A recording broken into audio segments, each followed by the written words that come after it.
They attacked a human ambassador and accidentally unleashed humanity's wrath. The stunned baton caught me across the back before I finished my sentence.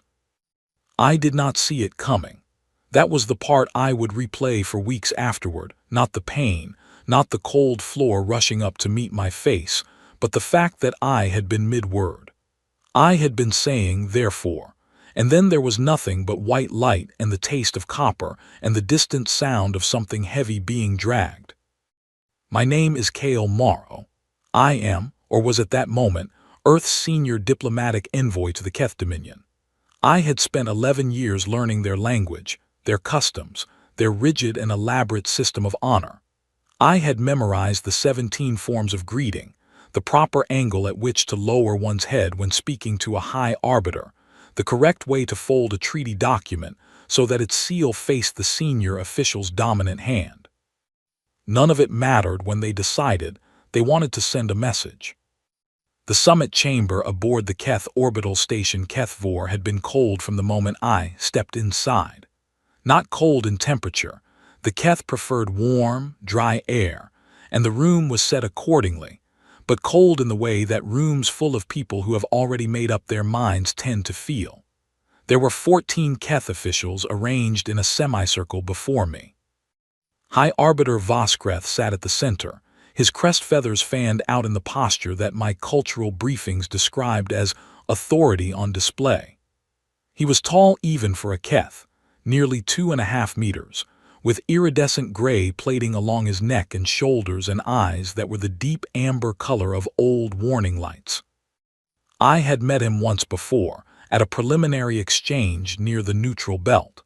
He had looked through me, then in the way that very powerful people sometimes look through the people they do not consider worth seeing. Today was no different, except that he was trying harder to perform the opposite. "Ambassador Morrow," he said, in accented standard. His translator implant was good but not perfect. Certain consonants always came out slightly soft. "We are pleased to welcome you to this convocation." I noticed immediately that he used the word for convocation rather than summit or diplomatic session. In Keth vocabulary, a convocation was something you called your subordinates to. It was not what you called a meeting between equals. I filed it away and smiled. "High Arbiter," I said, "Earth is grateful for this opportunity." The preliminaries took 40 minutes. There were ritual statements of dominion and history from the Keth side, each one delivered with the careful weight of people who consider their words to be architecture rather than conversation. I responded to each with the appropriate diplomatic courtesy, acknowledging without agreeing, honoring without submitting. It was a dance I had been performing for over a decade, and I was good at it. What I was not good at, it turned out, was reading the specific quality of silence that falls over a room when something has already been decided, and everyone in it knows except you. I began presenting Earth's trade proposal at the 43rd minute. I had prepared it carefully. It was generous without being desperate, specific without being presumptuous. It offered the Keth Dominion preferential access to 3 human-developed technologies in exchange for mineral rights in 2 uninhabited systems along the outer reach. I had run the numbers 50 times. It was a good deal, a fair one, the kind that both sides could go home and call a victory. I was 17 minutes into the presentation when I heard the junior officer make the remark. He was standing near the back wall, a young Keth in the gray-banded uniform of a station security detail.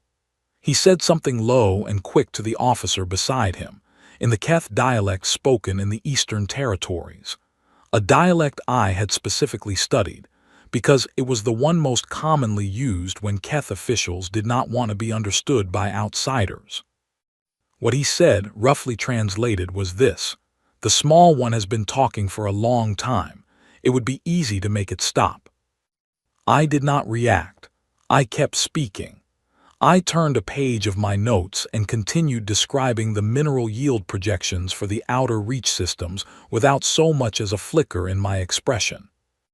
I looked up and caught Voskreth's eyes. He looked away first. That should have been my cue to stop, to say I needed a recess, to buy time.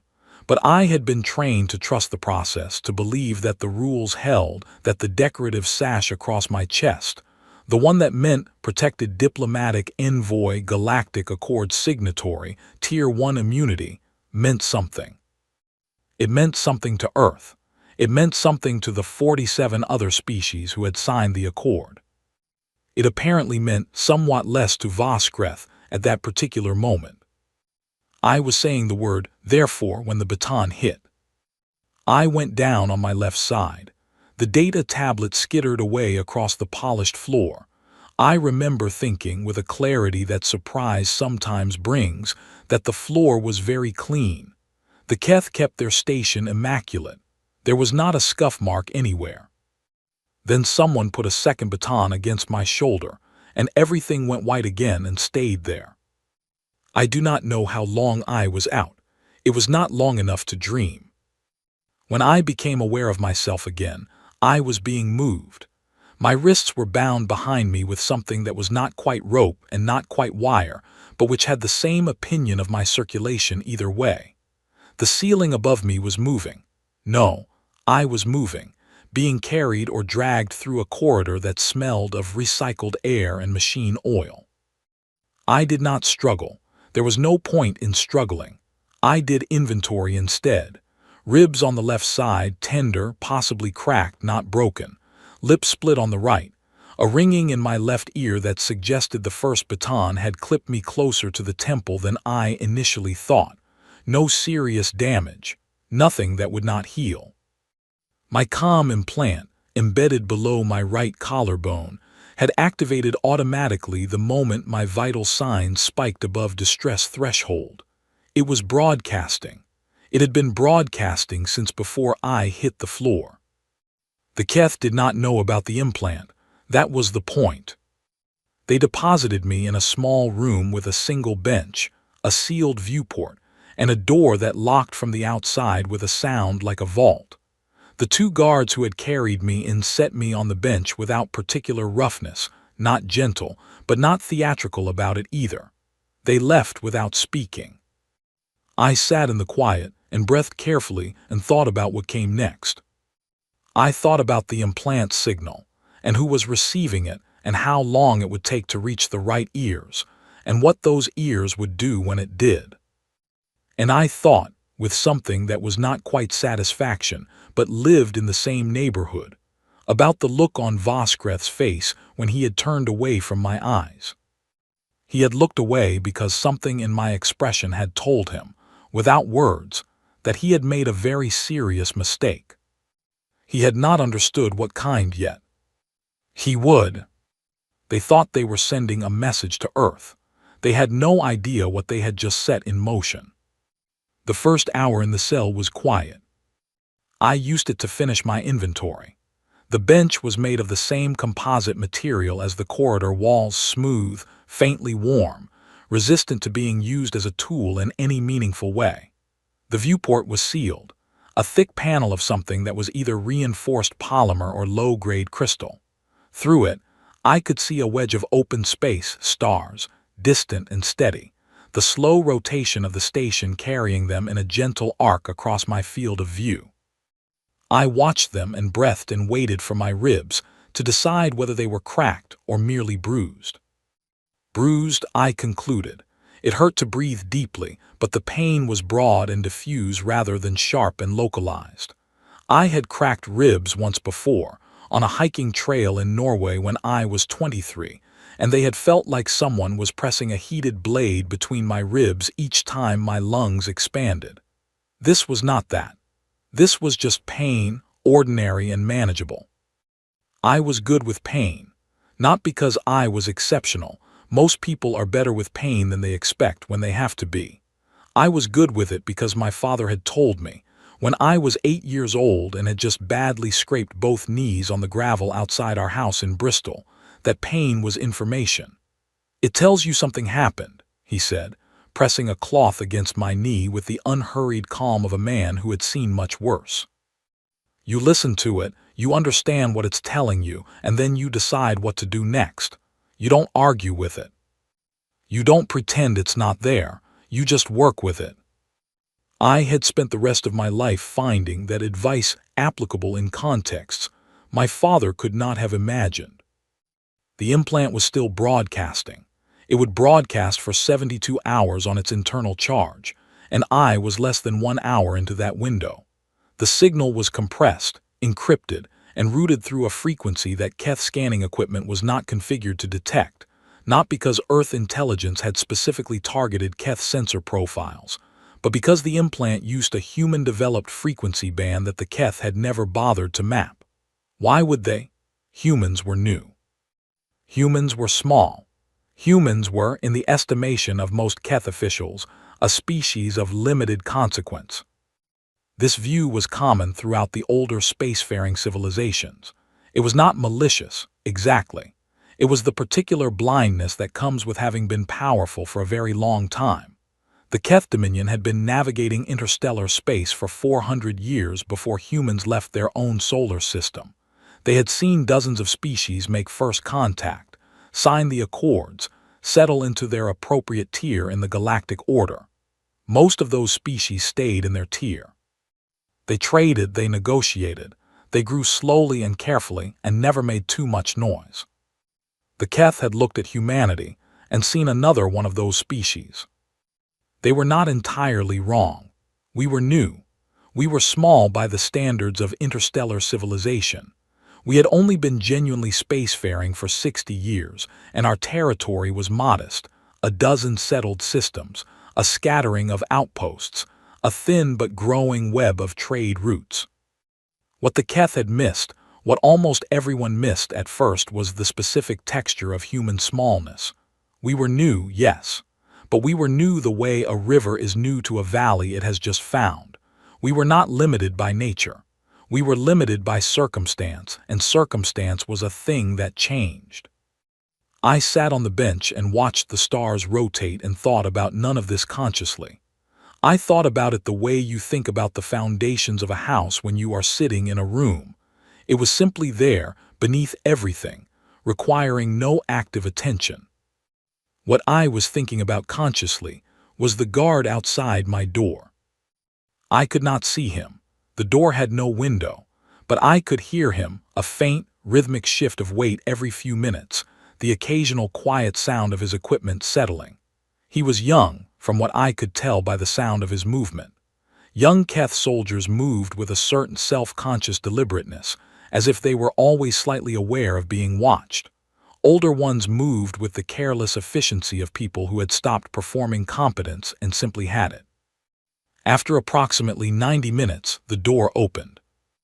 Vosgreth came in alone, which surprised me. High arbiters did not typically enter detention spaces without an escort. It was a status question. Being in a room with a prisoner without guards to witness your authority was considered, in Keth culture, a form of diminishment. The fact that he came alone told me he wanted this conversation to be private. That was interesting.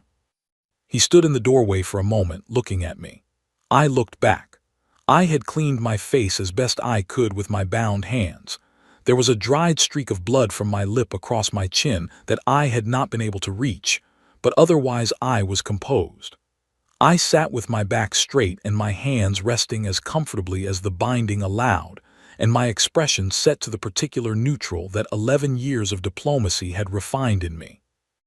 Vosgreth's crest feathers moved. In their flat, settled position, they communicated something my briefings called controlled uncertainty.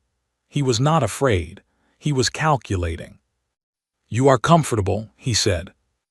"I have been more comfortable," I said.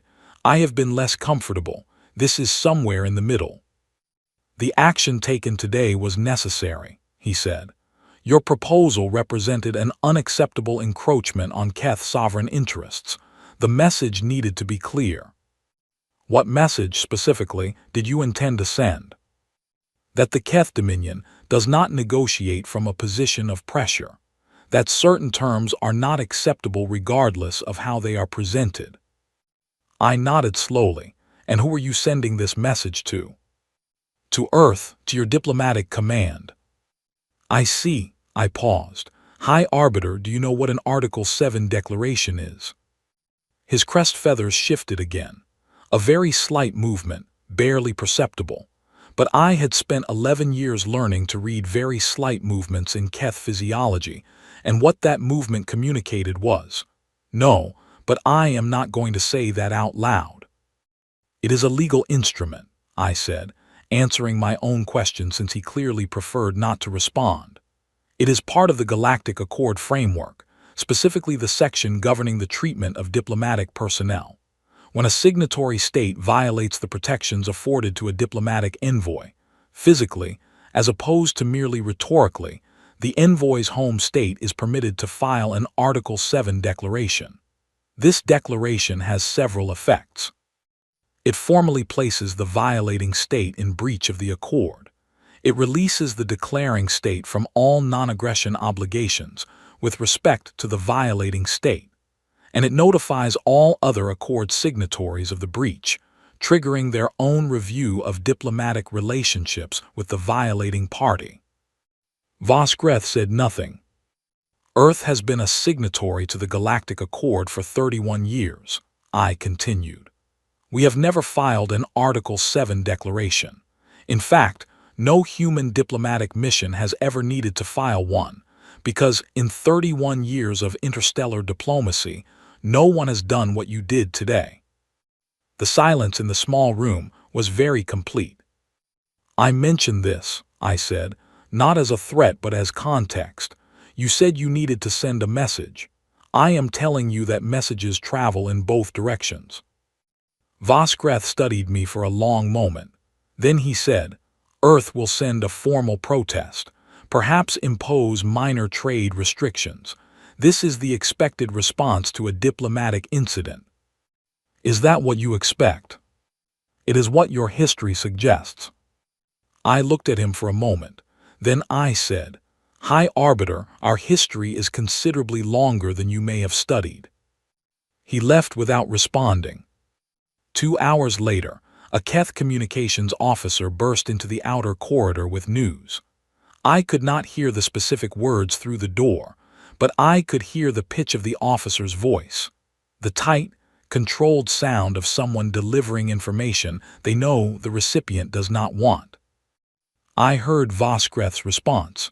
It was a single Keth word delivered very quietly. In direct translation, the word meant something like, "That cannot be right."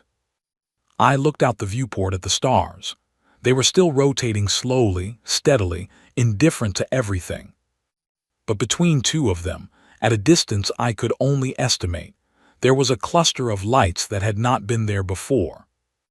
Not stars. They were too even, too deliberate, too perfectly spaced. They moved with the kind of coordinated precision that did not occur in nature.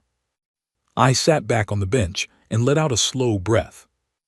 Earth was not sending a protest note. Earth was sending something else entirely. For the next several hours, the station became a different place. I could not see the corridors, but I could hear them. The casual ambient noise of a working orbital station, the hum of systems, the distant sound of voices, the rhythmic punctuation of closing doors changed gradually but unmistakably. Footsteps became faster. Voices became shorter. The hum of the station's systems shifted in pitch as power was redistributed to sensors and communications arrays. The Keth were looking at what was outside their station and trying to understand what they were seeing. I understood it.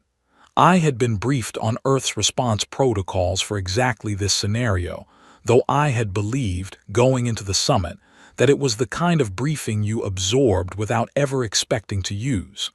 The category labeled, "Contingency Unlikely." Earth Diplomatic Command operated on a simple principle when it came to the safety of its envoys. The principle had been established in the early years of Earth's interstellar program, when the founders of the diplomatic corps had sat down and asked themselves a very honest question. What kind of people are we going to need to send into the galaxy alone and unarmed, trusting that the rules will protect them? The answer they arrived at was, we will need people of exceptional ability and courage, and if we are going to ask that of them, we owe them something in return. What Earth owed its diplomats was certainty. Not the hope of rescue, not the probability of response. Certainty. If you harm an Earth envoy, Earth responds. Not with words first, not with legal arguments first, with presence first, overwhelming and undeniable, and the words come after. The comm implant broadcast had reached Earth Diplomatic Command's nearest relay station 11 minutes after my vital signs spiked. The authorization for a Tier 3 response had been signed within the hour by 3 separate officials, each of whom had the authority to act independently of the others. Earth did not require consensus for this. It required only confirmation that the threshold had been crossed. The threshold was simple. Has one of ours been physically harmed? The answer was yes. The rest followed automatically. Through my viewport, the lights between the stars had grown more distinct. I could not resolve individual ships at this distance, but I could see the shape of the formation, a wide, encircling arrangement like a hand slowly closing. Not closed yet, just present, just visible, just making absolutely certain that the Keth knew the hand was there. A new guard came to my door in the 4th hour.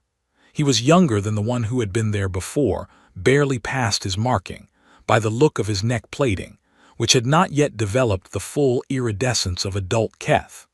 He opened the door and stood in it with the slightly too rigid posture of someone who had been told to project confidence and was working hard at it.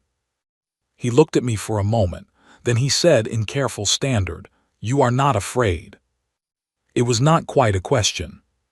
"I am many things," I said. "Afraid is not currently one of them." "There are ships," he said. "Outside the station, many ships." "I know. They have not communicated with station command." "I know that too." He studied me with the particular intensity of someone trying to read a text in a language they only partially understand. "Why have they not communicated?" I considered the question. He was young enough that the honest answer might actually reach him in a way it would not reach his superiors. "Because there is nothing to discuss yet," I said. "They are not here to negotiate. They are here because I am here.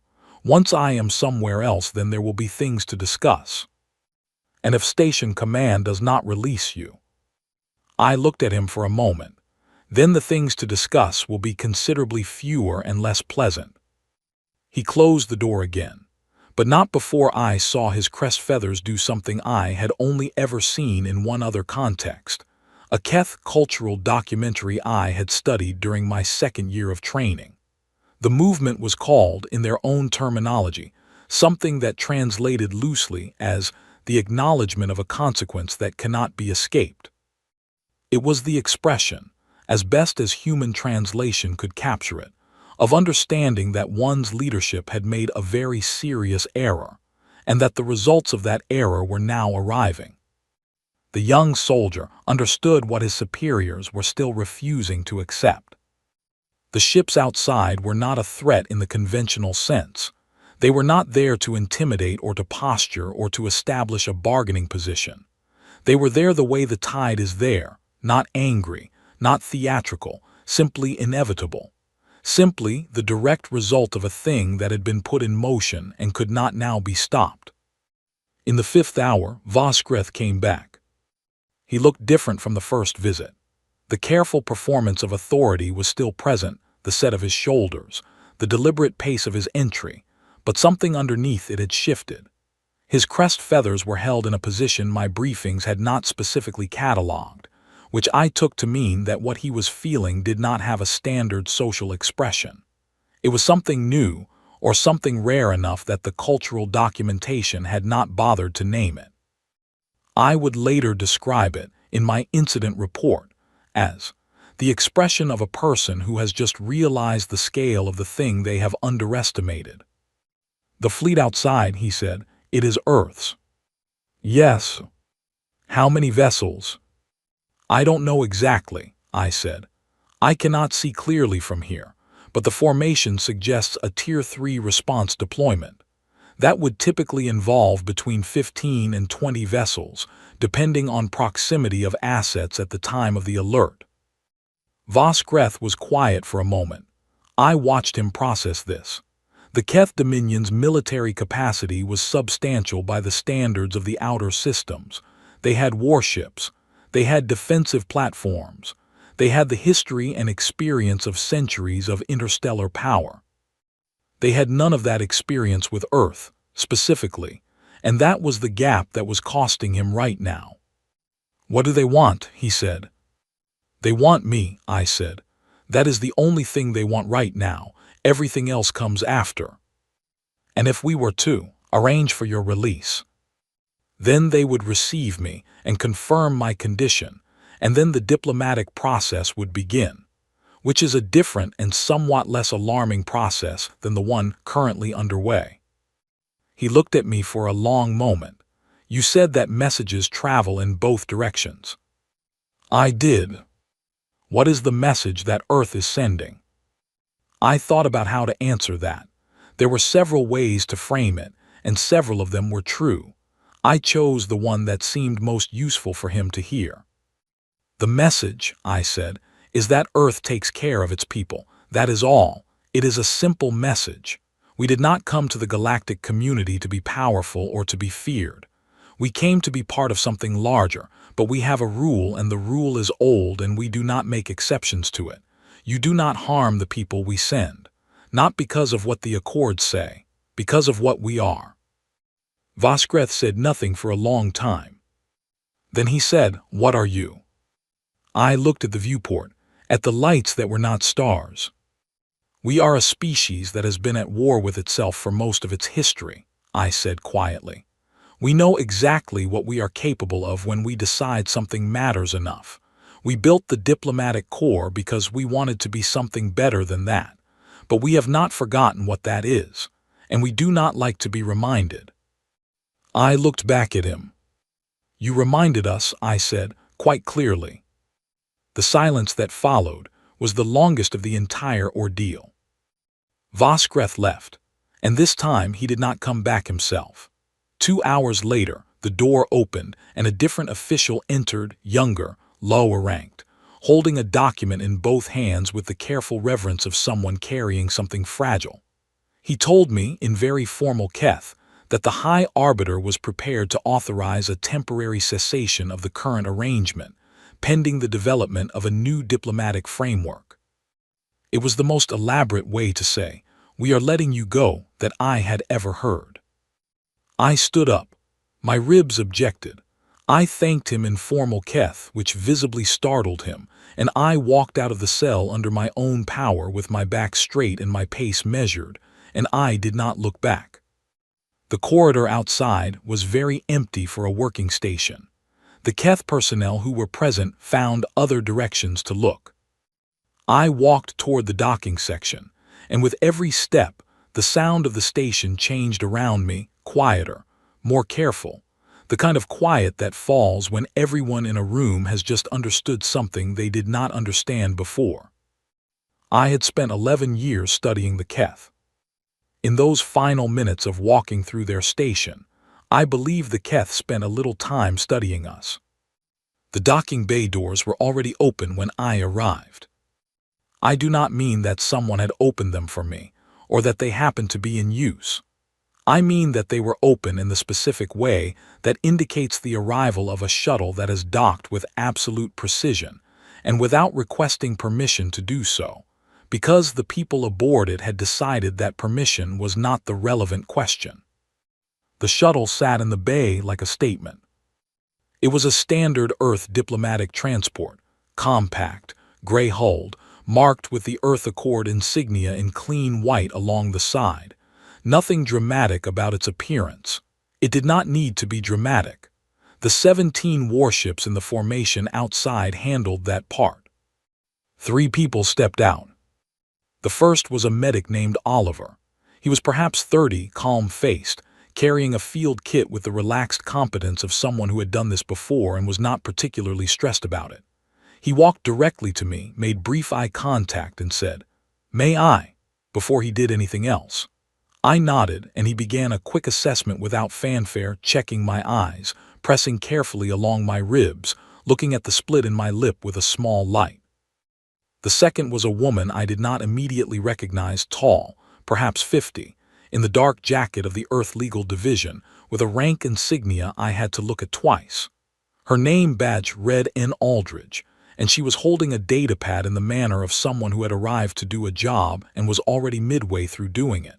She handed me the pad when the medic stepped back and said, "Sign at the bottom. It's the formal receipt of the Article 7 filing.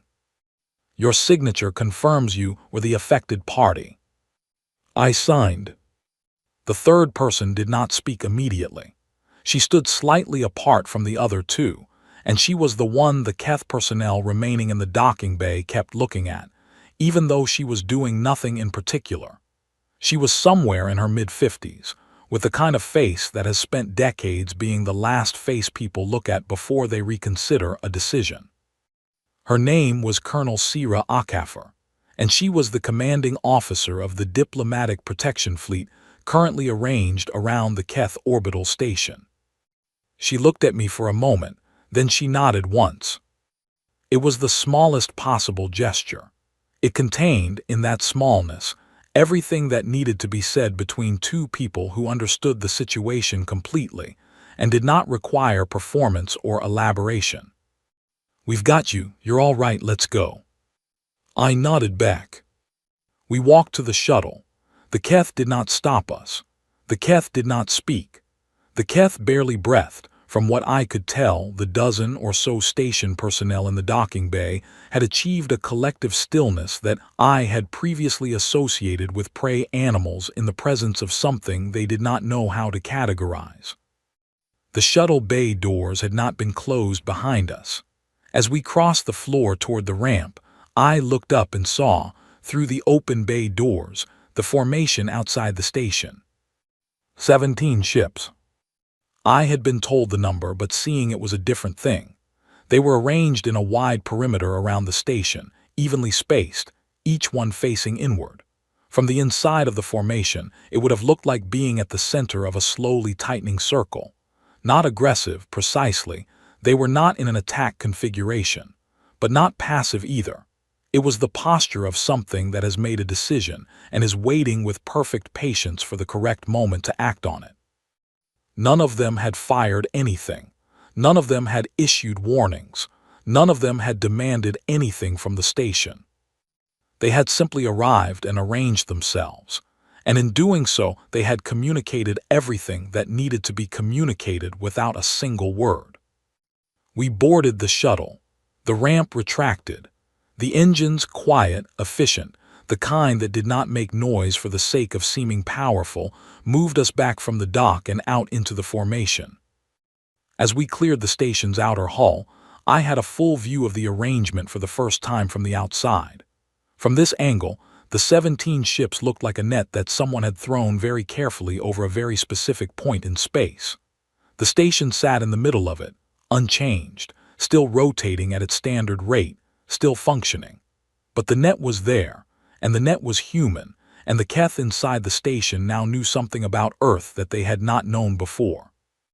We were not loud, we were not dramatic, but we were thorough.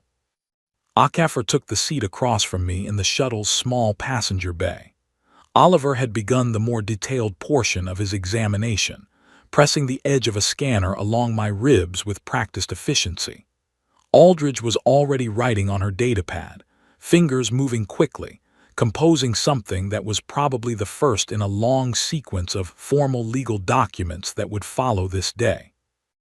Akafer watched me get scanned for a moment. Then she said, "You okay?" "Ribs are bruised," I said. "Not cracked, lip is cut, otherwise functional." "I meant the rest of it." I thought about the cell, the bench, the viewport and its slow arc of stars, the young guard who had tried to taunt me and ended up asking genuine questions, Voskreth's face as he realized what he had put in motion. "Yes," I said, "I'm all right." Akafer nodded, satisfied with this. "The diplomatic team behind us will need you," she said. "Not immediately. You have 24 hours of rest mandated by protocol, but after that, they'll want you in the room. Ambassador Chen specifically asked that you be present. I'll be there, she said, the Keth keep trying to communicate with the fleet. I assumed they would. We're not responding yet. No, I agreed, not yet. The right moment for communication was not while the Keth were still in the first phase of understanding what had happened. The right moment was when they had moved through that phase and arrived at the second one, the one where they began to ask not what Earth would do, but what it would take for Earth to agree to do nothing. That was when the real conversation could begin. HFY looked at me for a moment. You knew they were coming, she said. It was not quite an accusation and not quite a question. I knew the implant was broadcasting, I said. I knew the protocols. I knew what the response would look like. And that made it easier to stay calm. I considered this honestly. It made it possible, I said. There is a difference. Knowing that something is coming does not stop you from being afraid. It just gives you something to hold on to while you wait. She was quiet for a moment. Then she said, for what it's worth, the authorization came through in 42 minutes. That's the fastest Tier 3 response in the history of the Corps. I did not say anything to that, but I noted it. 42 minutes from my distress signal to full fleet deployment authorization. Not because someone made an exceptional decision in exceptional time, because the systems built for this situation were working exactly as intended. Because someone, years before I was ever assigned to the Keth mission, had sat down and decided that 42 minutes was the outer limit of acceptable and had built the entire response apparatus accordingly. People who had never met me had built the infrastructure of my rescue before I was ever in the situation that required it. I looked out the shuttle's small port window at the formation around us. 17 ships, moving in the same direction now, the formation adjusting smoothly as we headed toward the fleet's command vessel. Behind us, through the station's communication arrays, the Keth were talking to each other in voices that did not know yet what register to use. Aldridge looked up from her datapad. Ambassador Morrow, for the formal record, are you prepared to provide a full account of the events of today? Yes, I said. And do you affirm that the physical actions taken against you were unprovoked, occurring during an active diplomatic session in which you held full envoy status? I affirm that. She nodded and went back to her writing. Oliver finished his scan and said my ribs were going to hurt for 10 to 14 days, but that there was nothing structurally compromised. He gave me something for the inflammation and told me to sleep if I could. HFY caught my eye one more time as the fleet's command vessel grew large in the window ahead of us. She said, Ambassador Chen has a lot of questions for you about the Keth internal power structure, specifically about whether Voskreth has enough standing left to be useful in the negotiations, or whether they'll need to deal with someone else. He has enough standing, I said. What he no longer has is confidence. That's actually more useful. Confident officials negotiate for position. Frightened officials negotiate to make something go away. We want him in the room. HFY absorbed this. Then she said, all right, get some sleep first. I leaned my head back against the seat and closed my eyes. And for the first time in many hours, I let the tension in my back and shoulders do what it had been wanting to do since the floor of the summit chamber came up to meet me. I did not feel like a victor. I did not feel like a victim either. I felt like a person who had been part of something, a system, a structure, a set of promises kept, and who had come out the other side in one piece because the promises had held. Outside the window, the fleet moved with us, quiet, steady, unhurried. The conference room aboard the Earth diplomatic vessel, Yund Resolute, was not impressive. It had been designed by someone who understood that the most important conversations in history tend to happen in ordinary spaces, and who had accordingly furnished it with a long table of unremarkable material, chairs of standard design, a water dispenser that occasionally made a sound like it was clearing its throat, and lighting that was adequate without being flattering. There were no flags, no seals, no ceremonial items of any kind. There was a viewport along one wall, and through it, on a clear day, or what counted as a clear day in open space, you could see the distant shape of the Keth orbital station. It was day 3 of the formal negotiations. I sat to the left of Ambassador Nadine Chen, who was Earth's lead negotiator for the Keth proceedings and who had, in the 48 hours since my recovery period ended, become the most focused person I had ever shared a table with. She was 61 years old, originally from Cornwall, with short gray hair and the posture of someone who had made a career of being underestimated and had stopped finding it inconvenient. She had a habit of pausing before she spoke, not from uncertainty, but from the kind of deliberateness that comes from knowing your words carry weight and treating them accordingly. Across the table sat the Keth delegation. Vosgreth was present, as I had recommended. He had brought 3 officials with him, a legal representative, a trade minister, and a younger official whose specific role I had not yet been able to confirm, but whose primary function seemed to be to take careful notes and occasionally wince. The Keth had opened the first session with an offer to issue a statement of regret regarding the events of the summit. Ambassador Chen had listened to this offer with full attention, allowed a polite pause after it was concluded, and then said, "We appreciate that. That is not what we are here for." The Keth legal representative had then attempted to introduce the argument that the actions taken against me constituted a security response to a perceived diplomatic irregularity, and were therefore subject to a different legal framework than a direct assault on a protected envoy. Ambassador Chen had listened to this also. She had then requested, in the mildest possible tone, that the Keth delegation identify the specific Galactic Accord provision under which a security response could be initiated against a Tier 1 diplomatic envoy, while that envoy was in the process of delivering a prepared statement on trade policy. There was no such provision. The Keth legal representative knew this. He had known it before he made the argument. He had made it anyway, because that is what legal representatives do in impossible positions. They try the door before they accept that it is locked. It was locked. By day 3, the Keth had moved past the doors that were locked and were focused on the doors that were still open, and we were in the process of determining, carefully and methodically, what could pass through them. The terms on the table, as of that morning, were as follows. First, the immediate and unconditional release of all Earth nationals currently within Keth territory. There were 7 of them, 3 researchers, 2 trade agents, and 2 crew members from a human vessel that had been impounded for what the Keth claimed was an unauthorized transit through restricted space. The Keth had agreed to this point in the first session.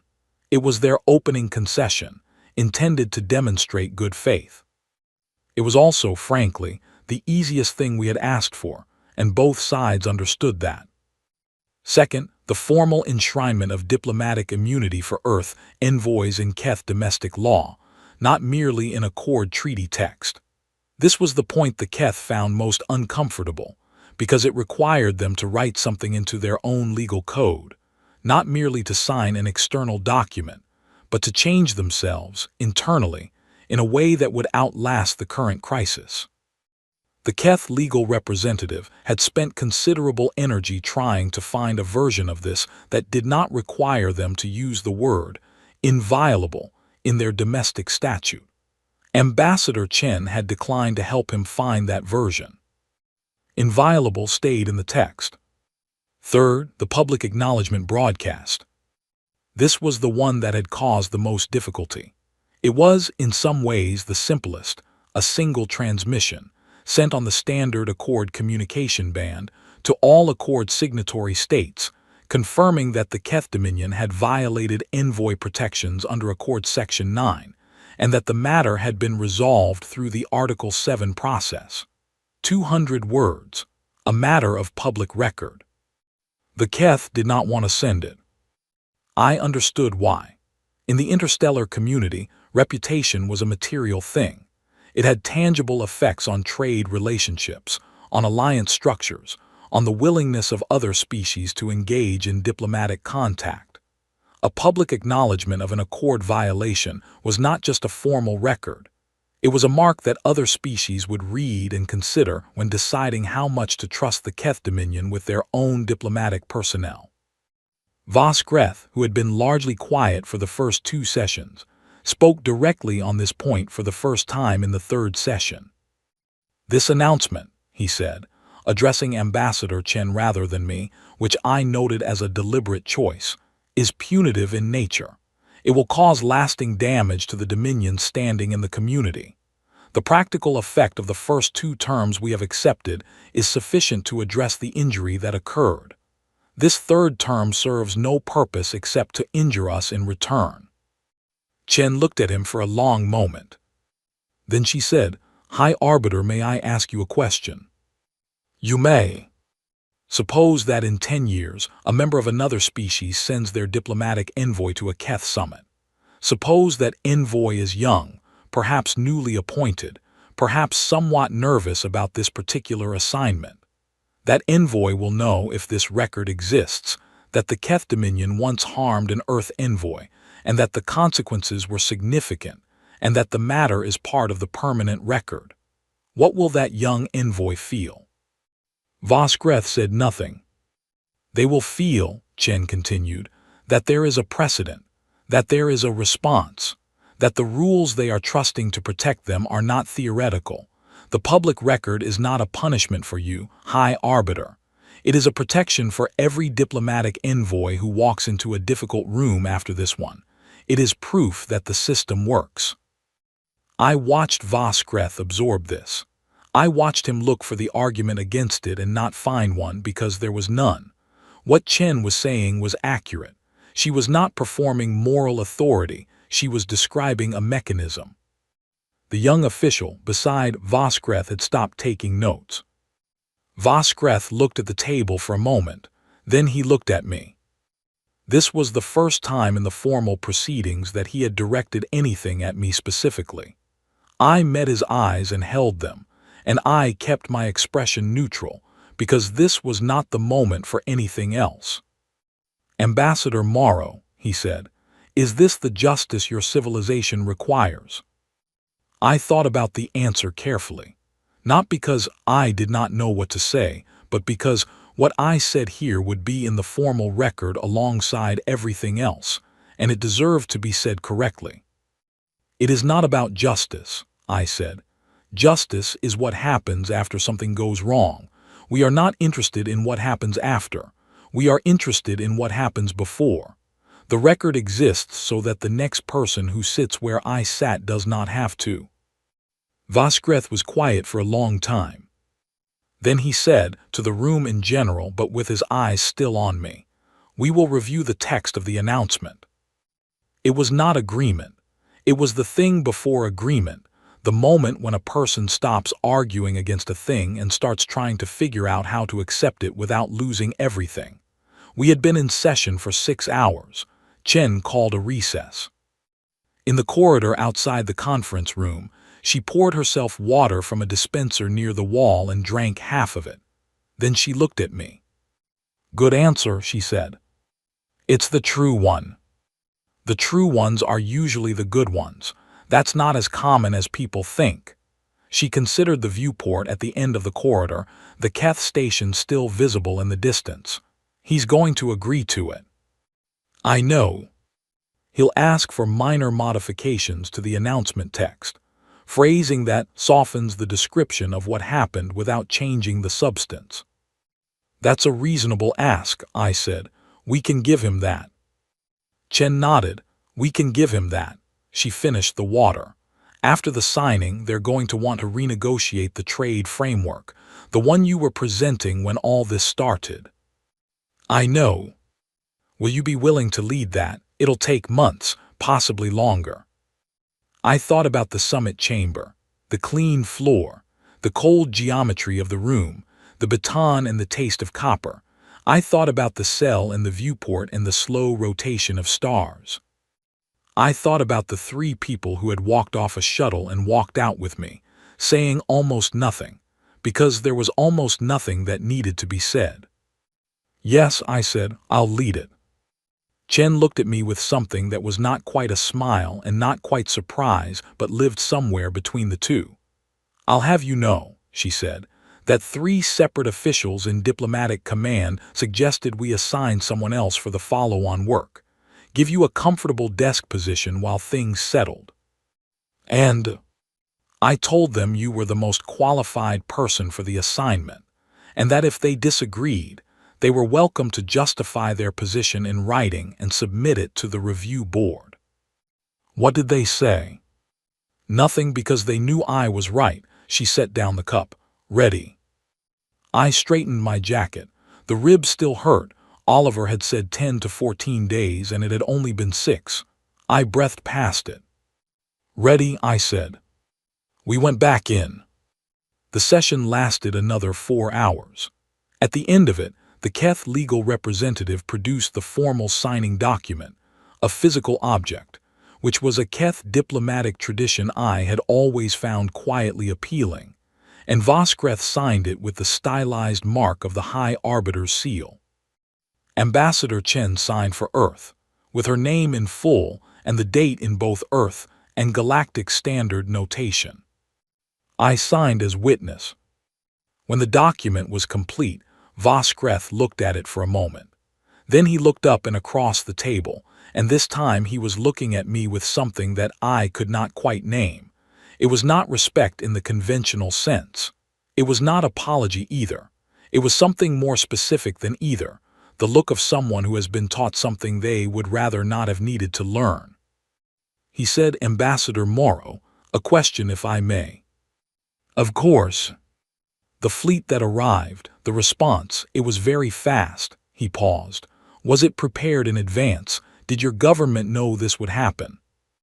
"No," I said honestly. "They did not know this would happen. They knew it could, and they built the response for the possibility so that when the possibility became a reality, nothing had to be decided in the moment." Voskreth considered this. "Your government prepared for this scenario without believing it would occur." "Yes." "That is," he paused, looking for the right word, "that is an unusual form of faith." "We call it readiness," I said, "but the difference between the two may be smaller than it sounds." The room was quiet.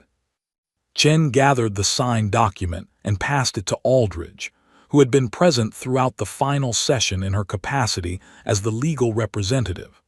Aldridge placed it carefully into a carrying case.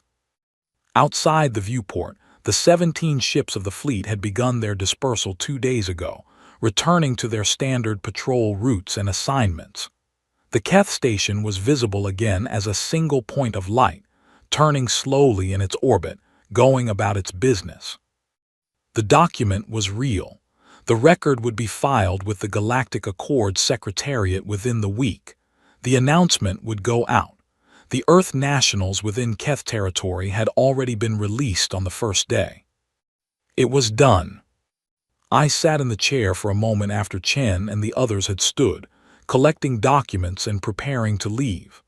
I sat and looked at the viewport and the distant light of the Keth station, and I thought about the list. There was a list in Earth Diplomatic Command, a waiting list for assignment to difficult postings, stations and species and systems where the work was complex, where the relationships were new or strained, where someone needed to sit across a table from people who did not yet fully understand what humans were and try to build something that would last. It was not a short list. There were always more difficult postings than there were people willing to take them. But there were enough. There were always enough. People who had the patience and the nerve and the willingness to walk into a room unarmed and trust that the rules would hold, and to know, with a certainty that only came from seeing it work, that if the rules did not hold, something else would. I had my name on that list. I had put it there before this assignment, and I would put it there again. Not because I was exceptional, because it was the work. I stood up and followed the others out. In the corridor, Aldridge was already on her comm, scheduling the filing logistics. Oliver was somewhere aft with the medical records. Akafor had returned to Fleet Command the day before. Chen paused at the corridor junction and waited for me. "The Keth trade proposal," she said. "When you're ready to start the preliminary work, let me know. We'll set up a working group. I'll need access to the updated mineral survey data for the outer reach systems. I'll have it sent to you by the end of the week. And I'll need a new translator implant. The one I have has been broadcasting for 3 days, and its charge profile won't be reliable anymore." "Also easy," she paused. "Anything else?" I thought about it. "No," I said. "I think that's everything." We walked toward the transport bay together. Ahead of us, through a long port window, the stars were steady and clear in the kind of dark that only exists far from planets, far from light pollution, far from anything human-made, except for the ship we were standing in, moving steadily through it. They attacked a human ambassador and thought they were making history. They were, just not the kind they imagined. We were not a species that needed to roar to be heard. We did not need to destroy to make our point. We had learned, over a long and difficult history, that the loudest thing you could do was simply arrive, steady, prepared, and absolutely certain, and let the other party work out for themselves what it would cost to push further. And then, when it was over, we went back to the work of being something better than what we could be. That was the part they never saw coming. That was always the part they never saw coming.